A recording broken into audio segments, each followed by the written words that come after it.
어떤 사람이 우연치 않은 기회에 건강 검진을 하다가 평상시 같으면 잘 발견될 수 없는 종양을 발견을 했습니다. 그래서 일찍 수술을 해서 큰 병으로 이어지지 않는 아주 좋은 결과를 얻었다고 그래요. 세상 사람들은 이런 일이 생기면 뭐라고 그러냐면 참 재수가 좋았다, 운이 좋았다 이렇게 얘기를 합니다. 예수 믿는 사람들은 뭐라고 그러냐면 하나님의 도우심이 있고 하나님의 뜻이 있다 이렇게 얘기를 해요. 어떤 사람이 길을 가다가 자신은 잘못한 게 없고 신호를 잘 지키는데 어떤 차가 갑자기 와가지고 자기 차를 확 들이받은 거예요. 세상 사람들이 이런 일을 겪으면 뭐라고 그러냐면 참 재수가 없다, 운이 나빴다 이렇게 얘기를 하겠죠. 그러나 예수 믿는 사람들은 뭐라고 얘기를 하냐면 여기에도 하나님의 뜻이 있을 것이다. 하나님의 도우심이 있고 무엇인가 하나님이 원하시는 일이 있을 것이다. 이렇게 얘기를 해요. 우리 예수 믿는 사람들이 세상 사람들과 구별되는 게 뭐냐면 세상을 바라보는 시각이 다른 거예요. 그게 만약에 똑같다. 세상 사람들이 보는 것과 우리가 보는 방식이 다 똑같으면 우리는 세상 사람들하고 구별될 수가 없어요. 우리는 세상과 다른 관점으로 세상을 바라봅니다. 우리가 몇 주 걸쳐서 계속 이 기독교 세계관, 우리 신앙인들이 어떻게 세상을 바라볼 것인가를 함께 말씀을 통해 살펴보고 있습니다. 성경이 큰 원리들을 제시를 하는데 가장 첫 번째 원리는 뭐냐면 하나님이 세상을 창조하셨다는 것이고, 두 번째는 우리가 죄를 범해서 이 세상을 망쳤다는 거예요. 그러나 하나님께서 예수 그리스도를 보내셔서 우리를 구원하시고 종국에 가셔서 하나님의 나라를 완성하실 것이다. 이것이 성경이 가르치는 바예요. 이걸 통해서 세상을 보면 어떤 일이 생기는가? 먼저 하나님이 세상을 창조하셨다는 걸 믿게 되는 순간 세상에 무의미한 일, 우연이라고 생각되는 일, 재수가 좋은 일 그런 건 없어요. 다 의미가 있어요. 하나님이 섭리가 있고 하나님이 정하신 뜻이 있는 거고, 내가 오늘 이 자리에 앉아 있는 것도 어쩌다가 그냥 내 마음에 갑자기 그런 생각이 들어서 그렇게 된 게 아니라 하나님의 뜻이 있다는 거예요. 그래서 신자들은 하나님의 창조를 믿게 되는 순간 저절로 우연히 어쩌다 이런 말은 안 하는 거예요. 세상 사람들이 다 그렇게 얘기해도 우리는 다 뭐라고 얘기해야 돼요? 하나님의 뜻이 있을 겁니다. 우리가 그 뜻을 세부적인 걸 다 안다는 건 아니에요. 다 알 수 있다고도 성경에서 말하지 않아요. 때로는 정말 알 수가 없고, 때로는 정말 이게 하나님의 뜻인가? 하나님이 정말 이런 걸 원하시는가? 이런 생각이 들 수도 있어요. 그러나 우리가 성경을 믿고 하나님을 믿는 순간 내가 몰라도 내 지혜로는 판단이 안 돼도 분명히 하나님의 뜻이 있을 것이다. 이것을 믿는 것이 우리의 세상을 바라보는 첫 번째 중요한 관점이에요. 두 번째로 우리가 죄로 인해서 세상을 더럽혔다, 타락했다 이렇게 우리 성경이 말하고 있습니다. 죄는 모든 불행과 사고의 근원이고 죽음을 요구해요. 한 사람 아담을 통해서 죄가 들어왔고 또한 우리 자신에 의해 저질러졌고 그 결과 세상은 고통과 멸망의 길에 서 있는 거죠. 세상에서 어떤 일이 일어날 때 그거는 재수가 나빠서 생긴 일이 아닙니다. 다 죄에 관련된 일이에요. 앞서 창조의 일에서 하나님의 섭리를 우리가 완전히 이해하지 못하듯 우리에게 오는 고통도 그것이 정확히 누구 죄인지는 알 수가 없어요. 그렇죠? 내가 왜 이렇게 살게 됐는지, 이게 나의 죄인지 우리 부모의 죄인지 아니면 저 조상 몇 대손의 죄인지 알 수 없어요. 세상의 죄악들은 다 이렇게 연결되어 있고 꼬여 있어서 언제 있었던 일이 지금 우리에게 미치고 있는지 알 수 없어요. 하다못해 우리가 자연재해, 지구 온난화 이런 것도 얘기하는데 지구 온난화가 지금 그죠? 석탄을 막 떼는 어떤 사람이 일으킨 일인지 몇백 년 전, 몇천 년 전에 나무를 캐다가 불을 뗀 사람이 만들어낸 이산화탄소 때문에 그렇게 된 일인지 알 수 없듯이 죄도 그렇다는 거죠. 중요한 건 이거예요. 사람들은 세상의 문제에 대한 답을 스스로 찾으려고 해요. 어떤 영화에서 나오는 것처럼 언젠가는 답을 찾을 것이다 이렇게 말하며 살아가는 것이 인간이지만 성경은 그렇게 얘기하지 않아요. 성경은 우리에게는 답이 없다 이렇게 얘기를 해요. 그래서 인간은 무엇을 찾아야 돼요? 구원의 손길을 찾아야 돼요. 구원자를 찾아야 된다 이거예요. 그 타락을 믿는 사람들, 인간이 죄로 인해서 세상이 타락됐다는 걸 믿는 사람들은 자신의 힘으로 세상을 바꿀 수 있다 이렇게 생각하지 않아요. 그렇다고 해서 아무것도 안 하고 놀고 퍼져서 그냥 가만히 있는다는 얘기가 아니에요. 이 세상을 움직이시고 구원하실 분은 따로 있지. 우리가 스스로 과학기술을 발전시키고 문명을 발전시켜서 우리들의 문제를 다 해결할 수 있다 이렇게 생각하지 않는다는 거예요. 그러니까 여러분들이 이런 시각으로 세상을 한번 보십시오. 내가 사람 하나 잘 뽑으면 그죠? 우리 동네에 뭐 교통도 잘 풀리고 그죠? 뭐 먹고 사는 문제도 잘 해결되고 또 우리나라에 사람 한 명 잘 뽑으면 나라가 바뀔 것 같고 막 이렇게 생각하시는데 사람이 그렇게 하는 게 아닙니다. 우리는 하나님의 도움을 구해야 되고 하나님의 은혜를 구해야 될 줄 믿습니다. 성경은 이 문제를 완전히 해결해 주실 분으로 예수 그리스도를 우리에게 보여주셨어요. 그는 하나님이시며 또한 참 인간의 몸을 가지시고 이 땅에 오셨어요. 그리고 우리를 위해서 친히 희생의 제물이 되셔서 자신의 피로 우리의 죄를 씻어주시고 우리를 하나님 앞에서 거룩한 사람으로 설 수 있도록 만들어 주셨어요. 그리스도는 모든 문제의 답이며 해결책이에요. 이건 아주 중요한 거예요. 그런데 사람들은 이렇게 얘기하죠. 아니 왜 예수가 답이냐 이렇게 물어요. 왜 사람이 십자가에 달려 죽은 것이 우리 문제를 해결할 수 있는 답이냐 이렇게 묻는 거예요. 근데 이 이유를 알려면 다시 거슬러 올라가야 돼요. 이 세상을 만드신 분은 하나님이시고 죄를 사하는 길도 누가 정하셨어요? 하나님이 정하셨어요. 피로 죄를 사하는 것은 누가 정하신 거예요? 하나님이 정하신 거예요. 사람은 착한 일 많이 하면 되는 거지 꼭 누가 죽어야 되냐 피를 흘려야 되냐 이렇게 말할 수 있지만 그건 우리 손에 달린 게 아니고 세계를 만드시고 원리를 모든 질서를 정하신 하나님이 정하신 거예요. 그래서 예수 그리스도가 십자가를 지시고 피를 흘리신 것은 하나님의 뜻대로 하신 거예요. 그분이 자의대로 한 게 아니고 누구의 뜻대로? 하나님 아버지의 뜻대로 하신 거예요.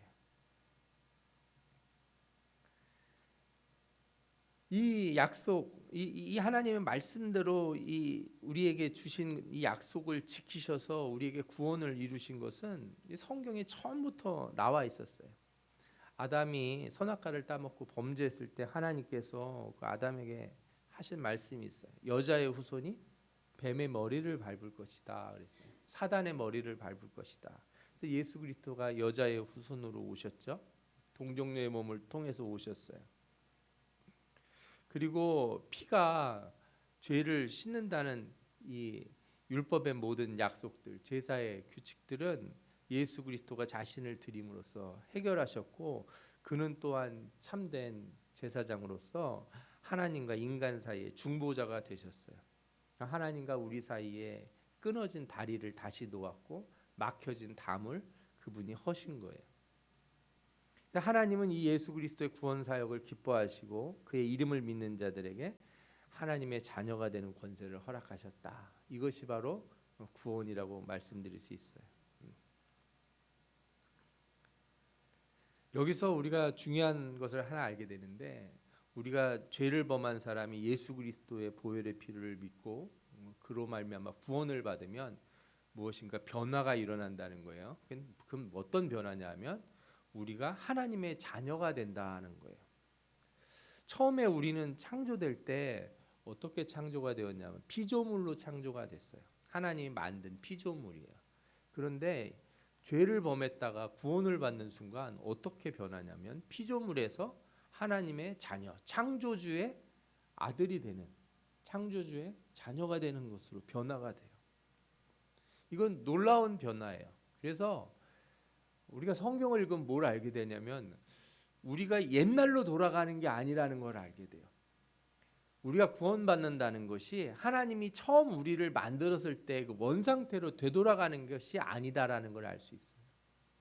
하나님이 이 세상을 구원하시고 나중에 하나님의 나라가 이 땅에 임할 때 이 세상이 언제로 돌아가냐? 어떤 사람들이 우리가 아담이 처음에 만들어지고 에덴 동산이 있을 때로 돌아간다 이렇게 생각하는지 모르겠지만 그렇지 않습니다.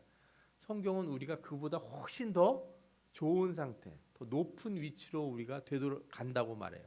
그것이 바로 새 창조의 원리예요. 사실 이것도 성경에서 다 말씀해주고 있는 바예요. 구약 성경을 보면은 이스라엘 백성들은 하나님을 아버지라고 부르는 일이 극히 드물었어요. 이스라엘 사람들은 어떻게 생각했냐면 하나님과 인간의 관계는 그 주인과 종의 관계 이렇게 생각을 했어요. 때로는 하나님과 우리 관계를 뭐라고 표현했냐면 토기장이와 진흙으로 표기했어요. 도자기 만드는 거 보신 적 있습니까?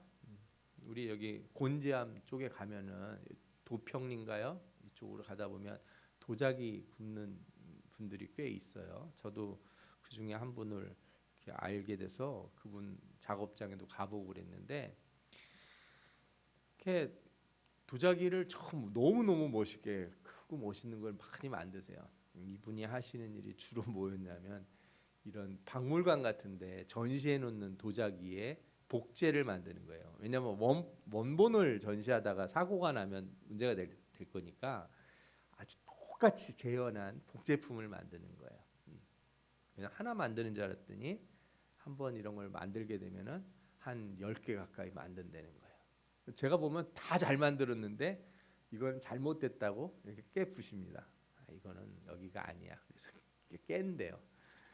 우리는 잘 모르는데. 그죠? 근데 그 진흙이 도자기가 됐는데 주인이 그냥 깬다고 해서 아니 왜 날 깨십니까? 나도 도자기 그냥 하고 싶은데 그럴 수 있습니까? 없어요. 완전히 이 도자기를 만드는 토기장이와 진흙은 하늘과 땅 차이인 거예요. 나를 왜 이렇게 만드셨습니까? 이렇게 말할 수 없다는 거예요. 이게 성경에서 구약 성경에서 말하는 하나님과 우리와의 관계였어요. 그래서 감히 하나님을 아버지라고 부른 일이 없었는데 성경에 하나님께서 구원에 관련된 말씀하시면서 아버지라고 부를 수 있는 권세를 주신다는 것을 이렇게 보여주셨어요. 출애굽기 4장 22절에 보면 너는 바로에게 이르기를 여호와의 말씀에 이스라엘은 내 아들 내 장자라 이렇게 말하라고 했다는 거예요. 이스라엘 백성이 애굽에서 나와서 탈출하는 과정에서 하나님이 뭐라고 불렀냐면 가서 그렇게 얘기해라. 너희들은 내 아들이라고 말하라. 이렇게 얘기했다는 거예요. 시편 68편에도 보면은 그의 거룩한 처소에 계신 하나님은 고아의 아버지시며 과부의 재판장이시라 이렇게 말씀하셨어요. 어려운 자들의 아버지가 되신다 이렇게 얘기하신 거죠. 또 시편 103편에도 아버지가 자식을 긍휼히 여긴 같이 여호와께서는 자기를 경외하는 자를 긍휼히 여기시나니. 이 구약의 적은 말씀들이 뭘 힌트를 주고 있냐면 언젠가 구원이 이루어질 때 우리가 하나님을 아버지라고 부르게 될 것이다. 더 이상 주인이라고 주라고만 부르지 않고 아버지라고 부르게 될 것이다. 이렇게 약속을 했다는 거예요. 그래서 예수님은 오셔서 제자들을 가르치시면서 제일 먼저 가르친 게 뭐예요? 하나님을 아버지라고 부르도록 가르쳤어요. 마태복음 6장 9절에는 주기도문을 가르치시면서 주님이 이렇게 말씀하신 것이 나옵니다. 너희는 이렇게 기도하라. 하늘에 계신 우리 아버지여. 하늘에 계신 우리 아버지여. 이렇게 부르라고 가르쳤어요. 또 마태복음 7장 11절에 보면 너희가 악한 자라도 좋은 것으로 자식에게 줄 알거든 하물며 하늘에 계신 너희 아버지께서 구하는 자에게 좋은 것으로 주시지 아니하겠느냐. 요한복음 16장 23절에는 내가 진실로 진실로 너희에게 이르노니 너희가 무엇이든지 아버지께 구하는 것을 내 이름으로 주시리라. 구원의 결과는 이처럼 놀랍습니다. 피조물의 위치에서 자녀의 위치로 바뀌어졌어요. 여러분들 세상 사람들이 이렇게 무슨 얘기를 많이 하냐면 우리 인간도 동물과 똑같다. 그냥 다 이렇게 짐승에서 좀 진화된 존재고 다를 바 없다. 세상과 우리는 이렇게 뭐 특별히 우리 인간이 무슨 특별한 지위나 위치를 이렇게 주장할 수 없다. 이런 얘기들을 많이 해요. 그런데 그 사람들은 뭘 모르는 거냐? 이 구원의 비밀을 모르는 거예요. 여러분들에게는 특별한 은혜가 있습니다. 사람에게는 특별한 은혜가 있어요. 예수님은 저 강아지를 위해서 십자가에 달려 죽지 아니하셨고, 저 물고기나 새들을 위해서 죽지 않으셨어요. 오직 누굴 위해 죽으셨어요? 우리 사람을 위해 죽으셨어요. 그리고 강아지는 주님을, 그죠? 나의 구주 이렇게 고백하고 내가 예수 그리스도의 십자가를 보혈을 믿습니다 해서 개가 구원을 받는 일은 없어요. 오직 사람만이 구원을 받고 하나님의 자녀가 되는 권세를 얻는 것입니다. 아멘. 여러분들이 구원받은 자로서 이 하나님의 자녀의 권세를 누리시기를 축원합니다. 아멘. 이처럼 우리가 구원을 받은 뒤에 하나님께서 성경을 통해서 말씀하시는 바가 있는데, 우리가 구원받아서 하나님의 자녀가 되면 그냥 말로만 그렇게 된 게 아니에요. 특별한 이렇게 혜택이 주어진다 이렇게 얘기해요. 혜택이 주어진다. 우리나라 사람들은 우리나라에 사니까 혜택이 있죠. 뭐가 있습니까? 우리는 건강보험 뭐 이런 것도 받고, 제가 미국에 살다 온 사람 얘기를 들었는데 미국에서는 보험료가 얼마나 비싼지, 맹장 한번 걸렸다가 병원에 갔는데 한 1,000만 원씩 이렇게 막 청구서가 날라오고 그런다 그래요. 우리는 그렇지 않죠. 그냥 맹장 수술을 하고 와도 아무리 비싸봐 한 100만 원이면 다 해결이 될걸요. 마치 이런 것처럼 하나님의 나라의 백성이 되는 순간 특별한 혜택들이 주어져요. 그것이 무엇이냐? 바로 하나님의 나라를 상속받는다. 하나님의 나라를 유업으로 받는다. 아멘. 부모가 그러니까 자녀가 부모의 것을 상속받는 것 당연하죠. 하나님을 아버지라고 불렀으니까 하나님 거는 다 뭐가 돼요? 내 거가 되는 거예요. 하나님 거는 다 내 거가 되는 거죠. 여기서 자녀로서 우리가 받는 하나님의 영광들, 하나님의 그 무한하심은 무엇을 말하는가? 바로 하나님의 나라, 천국의 영광들이에요. 하나님 나라의 영광에 참여하는 자가 되는 것, 이게 우리가 받을 상속이에요. 천국은 그럼 무엇인가? 어떤 분들은 죽어서 가는 곳이 천국이다 이렇게 생각하는데 성경은 꼭 그런 얘기만 하지 않아요. 죽어서 가는 곳을 천국으로 묘사하는 부분도 있지만 제일 먼저 예수님은 뭐라고 말씀하셨냐면, 내가 하나님의 성령을 힘입어 귀신을 쫓아내는 것이면 하나님의 나라가 이미 너희에게 임하였다 이렇게 말씀하고 있어요. 이게 무슨 뜻이냐면 하나님의 주권이 되기 시작한다면, 그죠? 예수 그리스도가 오셔서 뱀의 머리를 밟았잖아요. 사단의 머리를 밟았어요.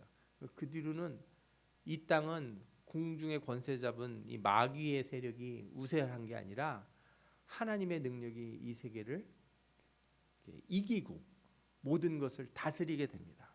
그러니까 여러분들은 이미 하나님의 나라에 살고 있는 거예요.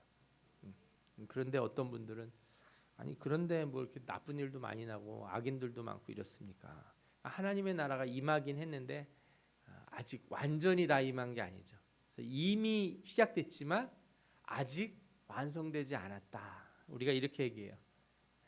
하나님의 나라는 이미 우리 가운데 임했지만 아직 완성되지 않은 거죠. 또한 하나님의 나라는 영적으로 나타나기도 해요. 하나님의 나라는 먹는 것과 마시는 것이 아니요 오직 성령 안에 있는 의와 평강과 희락이라.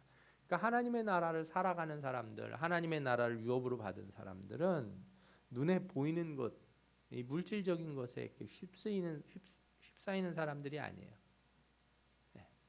먹고 사는 게 우리에게 중요한 문제라고 말하지 않을 수는 없지만 그게 우리의 전부라고 말하면 안 돼요. 물론 우리가 직장 생활하고 돈 버는 거 다 중요하죠. 그죠? 아파트라도 한 채 마련하고 사는 거 중요해요. 그건 당연해요. 그런데 그게 전부라고 말하면 안 돼요. 여러분들은. 그게 인생의 목표가 돼서는 안 되고 그게 꿈이 돼서는 안 돼요. 매일매일의 걱정이 이렇게 돈 쌓아놓고 어떻게 하면은 좀 편하게 살아볼까, 그죠? 내가 돈 좀 많이 모아가지고, 그죠? 로또라도 맞아서 대박이 나서 요즘 젊은 사람들처럼 무슨 코인이니 뭐니 이런 거 이상한 거 해가지고 하여튼 뭐라도 대박이 나가지고 그냥 편하게 살고 싶다. 이게 인생의 목표가 될 수가 없다는 거예요. 하나님의 나라는 성령 안에 있는 의와 평강과 희락이라. 이게 뭐예요? 우리 영혼이 하나님과 동행하고 그래서 진리를 바라보고 거룩함을 추구하고 이것이 하나님의 나라를 살아가는 사람의 모습이라는 거죠. 또한 하나님의 나라는 종말에 이 땅에 임할 새 예루살렘이기도 합니다. 우리가 오늘 읽은 본문에 보면 내가 새 하늘과 새 땅을 보니 처음 하늘과 처음 땅은 없어졌고 바다도 다시 있지 않더라. 내가 보면 거룩한 성 새 예루살렘이 하나님께로부터 하늘에서 내려오니 그 준비한 것이 신부가 남편을 위하여 단장한 것 같더라. 이렇게 말씀했어요. 그러니까 말세가 되면 이 땅에 변화가 일어나는 거예요. 새 하늘과 새 땅이 이루어지고 하나님이 그의 모든 백성들과 함께 예수 그리스도가 내려오시는 것을 우리가 보게 된다는 거죠. 이것이 우리가 얻게 될 유산이고 이것이 우리가 받게 될 상속입니다. 중요한 건 그러면 우리가 이제 천국에 가겠구나, 뭐 아니면 천국이 내려오겠구나 이렇게 생각하는 것으로 끝나면 안 돼요. 천국은 도대체 뭐가 좋은 건가? 천국은 뭐가 좋은 건가? 그걸 아셔야 돼요. 여러분들은 아파트가 좋은 거 아시죠? 이렇게 일반 주택에 살면은 뭐가 불편하냐? 제가 이렇게 전원주택에 사시는 분들 얘기를 들었는데 처음에는 너무 좋아서 갔는데 한 여름 몇 번 지나고 나서 잔디 깎다가 나는 아파트가 좋다 하고 가시는 분들을 봤어요. 우리의 물질적인 거는 뭐가 좋은 건지 항상 다 알아요. 사람들이 자동차를 사더라도 이 차가 더 좋은지 저 차가 더 좋은지 사람들은 딱 구별을 해요. 하나님의 나라는 우리가 맨날 소망하고 우리가 나중에 하나님의 나라를 가게 된다고 그러는데 그 뭐가 좋은지를 알고 좋아해야지 그냥 막연히 좋아하면 안 되거든요. 성경에는 하나님의 나라의 특징을 이렇게 크게 세 가지로 정의를 해줘요. 베드로전서 1장 3절과 4절에 나오는데 여기 뭐라고 나오냐면 우리 주 예수 그리스도의 아버지 하나님을 찬송하리로다. 그가 많으신 긍휼대로 예수 그리스도를 죽은 자 가운데서 부활하게 하심으로 말미암아 우리를 거듭나게 하사 산 소망이 있게 하시며 소망을 주셨다는 거죠. 그래서 뭘 주셨냐면 썩지 않고 더럽지 않고 쇠하지 않는 유업을 있게 하시나니. 그러니까 우리가 상속받는 게 뭐라고요? 썩지 않고 더럽지 않고 쇠하지 않는 것. 이것을 상속받게 된다 그랬어요. 곧 너희를 위하여 하늘에 간직하신 것이라. 하나님의 나라가 이 땅에 올 때 그 나라가 뭔 특징이 있나? 우리가 천국에 살 때 뭔 일이 있는가? 그 나라는 썩지 않고 더럽지 않고 쇠하지 않는다는 거예요. 이 세상의 모든 건 항상 변화해요. 아무리 좋은 것도 낡아지고 깨끗하게 청소를 해도 금방 더러워집니다. 처음에 살 때는 힘도 좋았는데 시간이 지나면 점점 어떻게 돼요? 힘이 떨어져요. 자동차도 한 10년, 20년 타니까 어떻게 되냐면은 이렇게 언덕 올라갈 때 애가 길길길길 거리면서 아주 힘을 못 쓰잖아요. 처음엔 안 그랬는데 냉장고도 처음에는 아주 빵빵하게 잘 돌아가서 얼음도 잘 얼고 그러더니 시간이 한참 지나가니까 얘가 뭐 냉동을 하는 건지 안 하는 건지 아이스크림을 집어넣어도 다 녹고 그래요. 이게 세상의 거예요. 옷도 아무리 좋은 옷을 입어도 때가 되면 어떻게 돼요? 다 낡아져요. 세상의 것은 그래서 항상 끝이 있어요. 허무하고 더럽고 가치가 점점 줄어들게 돼 있어요. 그러나 하나님의 나라의 영광은 어떠냐? 썩거나 낡아지거나 변하지 않는다는 거예요. 아무리 오랜 시간이 지나도 소모되지 않아요. 그래서 하나님의 나라의 특징을 무엇으로 정의할 수 있냐면 불변이에요. 불변. 변하지 않는다. 왜 그러냐? 하나님의 속성을 그 하나님의 나라가 가지고 있기 때문에 그래요. 하나님은 어떤 분이에요? 변하지 아니하시는 분이에요. 하나님은 이랬다 저랬다 뭐 마음을 바꾸고 지난주에는 교회 열심히 나와서 예배 잘 드려서 내가 오늘 복을 주겠다 했던 너 또 몇 주 빠졌지 너 하는 짓 보니까 안 되겠다. 하나님은 이렇게 마음을 막 바꾸고 그러시는 분이 아니에요. 하나님은 항상 동일하세요. 그래서 우리가 믿을 수 있는 분, 신실하신 분이라는 뜻이 뭐예요? 믿을 수 있는 분이라는 거예요. 변하지 아니하시기 때문에. 두 번째로 더럽지 않다는 건 오염이 안 된다는 거예요. 이물질이 묻지 않는다. 뭐 이런 식으로만 생각하시면 안 돼요. 새 창조로 주어질 하나님의 나라는 뭐 얼룩이 묻지 않는다가 문제가 아니라 죄로 인해서 더러워지지 않는다는 거예요. 죄로 인해서. 우리는 아무리 지금도 회개하고 그러지만 또 시간이 지나면 어때요? 또 더러워지고 또 회개하고 또 더러워지고 결심했는데 결심대로 잘 안 되잖아요. 우리 결심만큼 이렇게 금방 더러워지는 결심도 없어요. 올 초에 결심한 거 참 안 돼요. 하나님의 나라가 더러워지지 않는다는 건 뭐냐면 거룩함을 유지한다는 거예요. 거룩함이라는 건 죄에 물들지 않고 악한 것에 오염되지 않는 거예요. 그래서 우리가 다시 죄를 범하지 아니하고 온전히 구원 가운데 머무를 수 있다는 걸 말하는 거죠. 이것을 성경에서 조금 다르게 얘기한 면이 있는데 이로써 그 보배롭고 지극히 큰 약속을 우리에게 주사 이 약속으로 말미암아 너희가 정욕 때문에 세상에서 썩어질 것을 피하여 신성한 성품에 참여하는 자가 되게 하려 하셨느니라 하는 말씀이 베드로후서 1장 4절에 나와요. 썩어질 것을 피해서 어디에 참여하는 자가 된다? 신성한 성품, 신의 성품에 참여하는 자가 된다. 그러니까 우리가 천국에 갔을 때 우리가 얻게 되는 가장 중요한 것 중에 하나가 뭐냐면 우리가 하나님의 성품에 참여해서 거룩한 자로 살 수 있다는 거예요.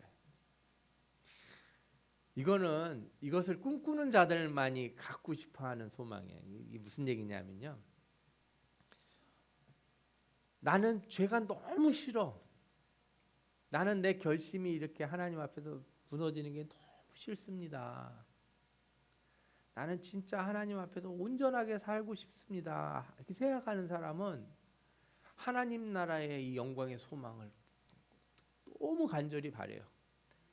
나는 언제 한번 이렇게 거룩하게 한번 쭉 살아보는가? 나는 언제 한번 이렇게 결심한 대로 한번 쭉 하나님 기쁘시게 하며 살아보는가? 이게 우리가 사는 방식이고 이게 신자가 세상 가운데서 살아가는 이런 방식이어야 되는 거예요. 아멘. 예? 거룩함을 갈망하는 거예요. 와, 내가 왜 천국에 그렇게 가고 싶어 하냐 그랬더니 어떤 분은 천국에 가면 막 금은 보화가 넘치고 땅바닥에 다 금이고 다이아몬드가 막 길거리에 깔려 있고 거기 가면은 하나님이 커다란 집도 주시고 먹을 것이 넘쳐나고 걱정과 근심이 없어서 가고 싶다 그러는데 물론 그렇게 가고 싶어 하는 분들도 있죠. 주일학교 아이들이 특히 그렇게 가고 싶어 해요. 그런 식으로. 그런데 좀 성경을 알고 예수를 오래 믿은 사람이라면 천국에 왜 가고 싶어 하냐? 나 거룩하게 살고 싶습니다. 나 이렇게 매주마다 이렇게 출렁출렁거리면서 신앙이 올라갔다 떨어졌다가 결심한 대로 며칠 좀 살다가 또 무너져가지고 또 허우적거리다가 또 하나님 앞에 와서 울고 회개하고 그리고 다시 또 마음 잡고 신앙생활하다가 또 세상에서 부딪혀서 또 쓰러지고 하나님 저는 정말 이렇게 세상에서 살고 싶지 않습니다. 저는 영원히 거룩한 하나님의 나라에서 하나님의 성품 그 신의 성품에 참여하는 자로 살고 싶습니다. 그런 사람들이 하나님의 나라의 영광을 소망하는 거예요. 세상에 썩어질 거 막 좋은 거 막 누가 갖고 다니고 뭐 입고 다니고 들고 다니고 타고 다니고 그러면 저거 너무 갖고 싶다 막 이런 생각으로 살아가는 그런 사람이 아니고, 세상 사람들과 얘기할 때 너의 소망이 뭐냐? 나는 거룩하게 살고 싶어. 사람들이 쟤는 무슨 소리를 하는 거야 이렇게 얘기하겠죠. 그게 우리가 세상을 보는 시각이고 그게 우리의 가치관이고 세계관이어야 된다는 거예요.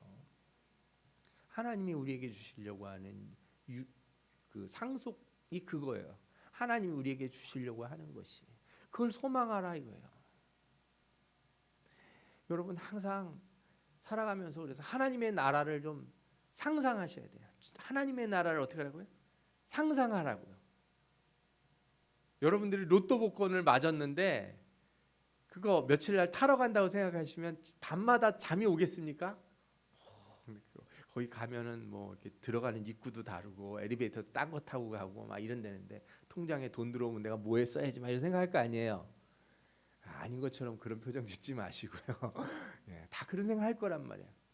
로또보다 더 귀한 것을 상속받게 되었는데 그러면 밤마다 무슨 생각을 하겠어요? 상상을 할 거 아니에요. 하나님의 나라를 상상하십시오. 하나님의 나라를 욕망하시라고. 응?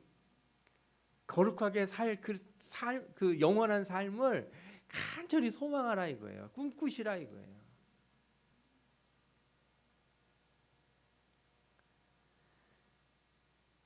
이것이 우리가 하나님의 자녀로서 얻게 될 귀한 하나님의 축복인 줄 믿습니다. 아멘.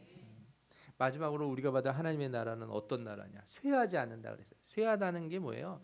점점 힘이 떨어진다는 거예요. 시간 나면 줄어들고. 여러분들 저 하늘의 태양도 시간이 지나면 언젠가 빛을 잃어버린다고 합니다. 그런데 하나님의 나라는 절대로 빛을 잃지 않습니다. 왜냐하면 하나님이 빛이 되어 주시기 때문이에요. 그 성은 해나 달이 비침이 쓸데없으니 이는 하나님의 영광이 비치고 어린 양이 그 등불이 되심이라. 아멘. 계시록 21장 23절에 말씀하고 계세요.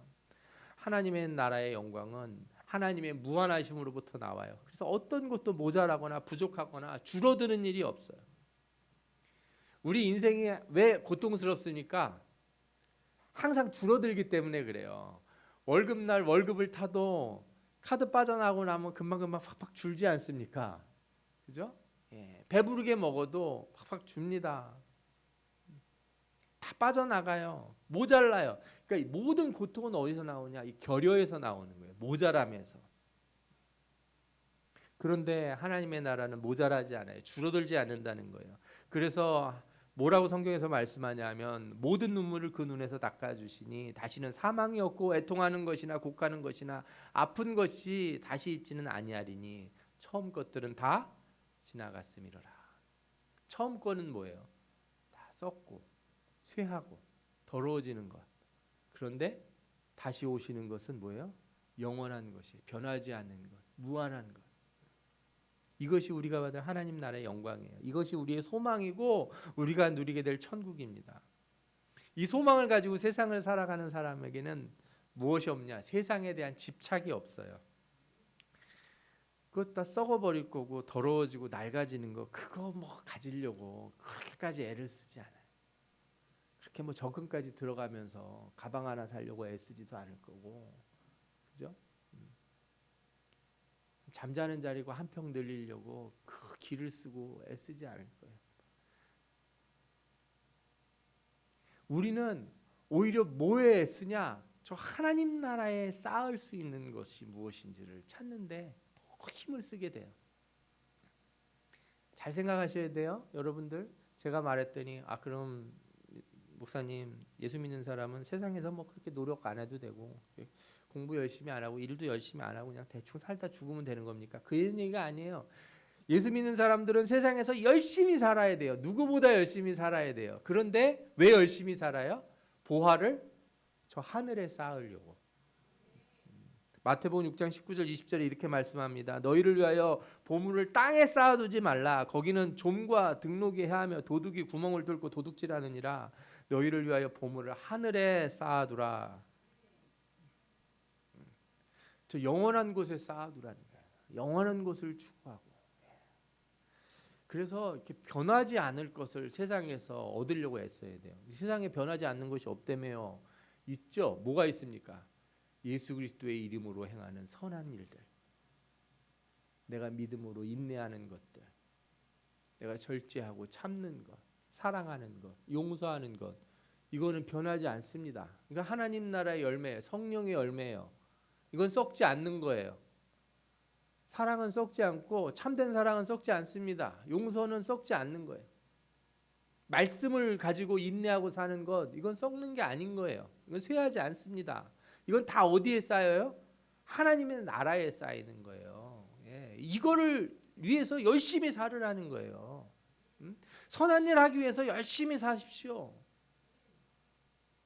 이게 성경적 세계관을 가진 사람이에요. 어떤 사람이 돈을 열심히 번다는 거예요. 왜 이렇게 열심히 버냐? 자기 돈 벌어가지고 곧 아프리카에 선교하러 가는데 거기 가서 쓰려고 열심히 한다는 거예요. 그 사람 돈 많이 벌어야죠. 하나님 복 많이 주실 거라고 저는 믿습니다. 왜 성실하게 일하냐? 나 많은 사람들 도와주기 위해서. 가난해서 얻지 못하고 정말 힘들게 사는 사람들 도와주려고 내가 열심히 일합니다. 이 세상과 사는 방식이 다르고 관점이 다른 거잖아요. 그래서 예수님 믿는 사람은 이 땅에서 세상 사람들과 같이 살지만 세상 사람들과 같이 어울리지를 않아요. 어울리지 않는다는 게 같이 밥도 안 먹고 너는 나쁜 놈, 넌 지옥 갈 놈, 나는 천국 갈 사람 이렇게 딱 선을 그는다는 얘기가 아니에요. 어울리지 않는다는 건 뭐냐면 추구하는 바가 다르다는 거예요. 추구하는 바가. 예수 믿는 사람들은 썩고 낡아지는 것을 얻기 위해 살지 않고 변하지 않고 영원한 하나님의 나라를 위해 사는 것인 줄 믿습니다. 이 성경이 주는 소망과 비전을 가지시는 여러분들 되시기를 축원합니다. 마지막으로 성경은 이 소망을 이야기하면서 가장 중요한 사실 한 가지를 더 말해줍니다. 그건 뭐냐면 이 세계는 반드시 끝이 난다는 거예요. 우리가 소망을 가지고 열심히 하나님 나라에 뭘 쌓아놨다. 열심히 선한 일을 행했다. 근데 하나님의 나라가 임할 때 우리가 그 진짜를 보지 않겠습니까? 실제를 볼 거 아니에요? 성경이 그것이 올 거라고 얘기해 주는 거예요. 창조가 이 세계의 시작을 말한다면 성경이 말하는 완성은 이 세계가 끝나는 날이 있다는 거예요. 종말이 있다는 거예요. 다시 반복하는 일도 없고 처음으로 되돌아가는 일도 없어요. 아이들 컴퓨터 게임할 때 뭐 잘 안 되면 껐다 다시 키면 되잖아요. 세상은 그렇게 껐다 다시 키는 일이 없습니다. 모든 죄와 사망과 악한 자들은 영원히 무저갱에 갇히고 나올 일도 없고 저 지옥에서 자기들끼리 막 쑥닥쑥닥 해가지고 반란 일으켜서 튀어나와가지고 천국을 공격하는 일도 없어요. 예. 거기 지옥이 제일 무서운 게 뭔지 아십니까, 여러분들? 지옥엔 뭐가 없어요? 거긴 기회가 없어요. 소망이 없어요. 그래서 무서운 거예요. 지금 이 땅은 뭐가 있어요? 기회가 있어요. 구원받을 기회가 있고 천국의 소망을 가질 수 있어요. 그래서 예수 믿으라고 그렇게 얘기하는 거예요. 지금 죽음은 뭐가 없으니까 기회가 없어요. 소망이 없다고요. 거기 한번 가는 순간 끝이에요. 나올 길이 없어요. 아무리 예수님 잘못했습니다. 내가 그때 몰랐습니다. 해도 소용이 없다고요. 언제 믿어야 돼요? 지금 믿어야 돼요. 지금. 응?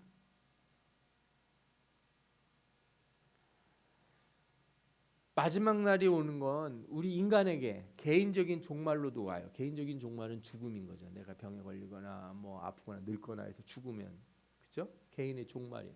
이 세계의 종말도 온다는 거예요. 마지막 날은요, 세상 사람들이 말하는 거는 좀 달라요. 세상 사람들은 뭐 환경 오염이 돼서 지구가 종말을 맞거나 하늘에서 뭐 운석이 떨어져서 옛날에 공룡들이 죽었을 때처럼 죽는다 뭐 이런 소리 하는 사람들도 있고, 아니다, 핵폭탄을 서로 쏴대가지고 전부 다 죽어버릴 것이다. 여러분, 성경이 말하는 종말은 그런 거하고 좀 달라요. 주님이 오시기 전에 사람들이 핵폭탄 다 쏴서 다 죽고 그냥 빈터에 주님이 오시는 일이 아니에요. 주님이 오시는 이 종말이라고 하는 것은 심판하시는 날이에요. 심판. 사람들은 서로 막 폭탄 터뜨리고 막 서로 죽이는 걸 심판이라고 생각하는데 성경은 그런 얘기를 하지 않습니다. 물론 지진과 전쟁과 뭐 전염병과 뭐 이런 것들이 막 오는 것이 말세가 가까이 왔다는 걸 보여준다. 가까이 왔다는 하나의 증거다 하는 말씀이 성경에 있어요. 그러나 그거보다 더 중요한 것이 있어요. 여러분들 지진 나고 어느 나라에 막 화산 터지고 그랬다고 해서 주님 가까이 오셨나 이런 생각은 하지 마십시오. 그런 거는 저는 그렇게 대단하게 생각하지 않아요. 뭐가 제일 중요하냐면요. 마태복음 24장 12절에 예수님이 이렇게 말씀하셨거든요. 불법이 성함으로 많은 사람의 사랑이 식어지리라. 그때가 되면은 주님이 오실 날이 가까워졌다는 거예요. 불법이 성함으로. 그러니까 말도 안 되는 일들이 막 세상에서 일어나는 거예요. 어떻게 저런 이상한 짓들을 하지? 어떻게 저렇게 말도 안 되는 악을 행하지? 어떻게 저렇게 대놓고 사람들을 속이고 어떻게 저렇게 대놓고 거짓말을 하고 어떻게 저렇게 불의를 행하는 자들이 이렇게 막 잘 되고 막 이런 세상이 될 수 있을까? 이때가 되는 게 뭐라고요? 주님이 오실 날이 가까웠다는 거예요. 그런 때에는 어떠냐? 사람들의 사랑이 식어진다 그랬어요. 디모데후서에도 비슷한 말씀이 있어요.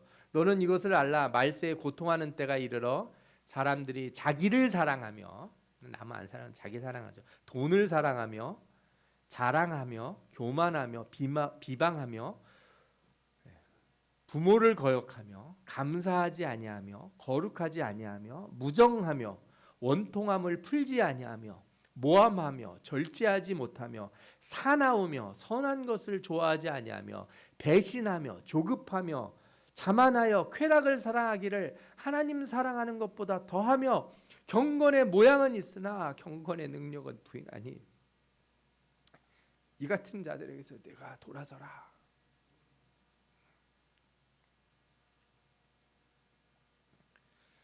이게 말세의 징조라는 거예요. 부모와 자식이 싸우고 형제가 싸우고 나라와 민족이 싸우고 사람들 인터넷 들어가면은 얼마나 막 남한테 욕하는 애들이 많은지 비방하고 모함하고 그렇죠? 운전하다가도 누가 조금 이렇게 잘못 껴들었으면은 그 원통함을 무슨 그게 얼마나 원통한지 모르겠어요. 그 싸나움을 풀지를 않아 가지고 끝까지 가 가지고 막 차 막고 막 창문 내리라고.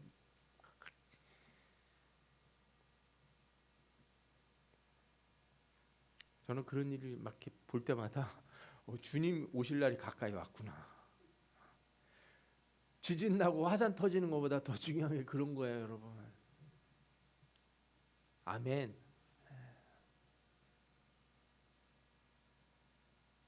그렇게 살다가 주님 오시는 날 아이고야 큰일 났다. 이런 사람들 되면 안 돼요. 그렇게 사는 사람들은 그날이 도적같이 임한다 그랬어요. 도적같이 임한다. 준비되지 않는 자들에게 하나님의 나라는 어떻게 임해요? 도적같이 임해요. 그러나 날마다 영원한 하나님의 나라의 열매를 쌓아두고 사는 사람들은 어때요? 항상 소망하고 기다리고 언제 그 나라가 오나 날마다 잠잘 때마다 꿈꾸던 그 나라가 왔으니 얼마나 기쁘겠어요. 그 기다리는 자들에게는 도적같이 임하지 않아요. 심판의 날이 우리 앞에 있다는 것, 믿는 자들에게는 기쁨과 소망의 날이고 믿지 않는 자들에게는 도적같이 임하는 무서운 날이 될 줄 믿습니다. 이것을 믿고 이것으로 우리가 세상을 살아가는 것, 이게 우리 신앙인들이 가져가야 될 세계관인 줄 믿습니다. 우리는 몇 주간 성경이 가르치는 세계관, 가치관을 배웠어요. 하나님이 세상을 창조하시고 인간은 죄를 범했고 그러나 하나님은 우리를 버리지 아니하시고 예수 그리스도를 통하여 우리를 구원하셨습니다. 그리고 예수님은 다시 오셔서 이 세상을 심판하실 것이며 구원받은 하나님의 자녀들을 그의 영광의 자리로 인도하실 것을 믿습니다. 아멘.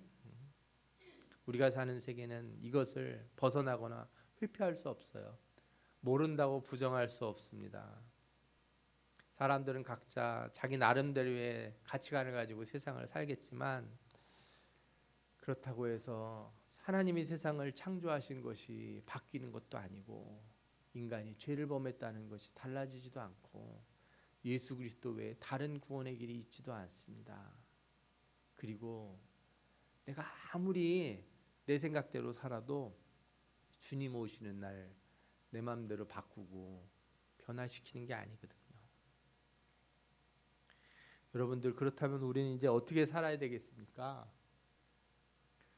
우리는 확실히 이 말씀대로 세상을 보면은 우리가 어떻게 해야 될지가 다 나와요. 세상이 사랑이 식어지고 악이 성행할 때, 모든 사람들이 자신들의 욕망대로 살아갈 때, 세상의 물질을 쌓고 허무한 것으로 부자가 되려고 애쓸 때, 우리는 변하지 않고 썩지 않고 쇠하지 않는 하나님 나라의 유업을 소망하며 저 천국의 보화를 쌓는 사람으로 살아가야 될 줄 믿습니다.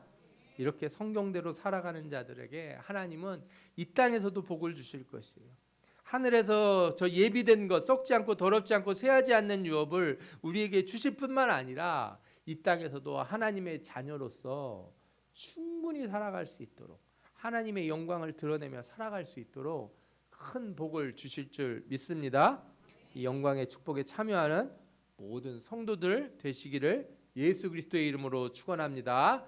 아멘. 우리 기도하